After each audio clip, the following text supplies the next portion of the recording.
sayang, masak apa? Hari ni kita masak sambal tempoyak, terung dan ikan bilis. Mula kita kisarkan atau kita tumbukkan bawang besar, bawang putih, kunyit, masukkan cili mengikut kepedasan, masukkan tempoyak dan kita tumbukkan secara kasar. Lepas tu kita panaskan minyak, kita gorengkan ikan bilis sampailah dia garing.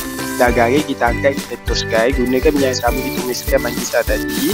Tumiskan sampailah pecah minyak. Dah kering kita boleh tambahkan sedikit air. Lepas tu kita masukkan asam kepiting. Kita sambungkan tumis sampailah pecah minyak dan warna gelap. Lepas tu kita boleh perasakan dengan garam, gula, masukkan air mengikut cita rasa. Lepas tu kita sambungkan tumis untuk seketika.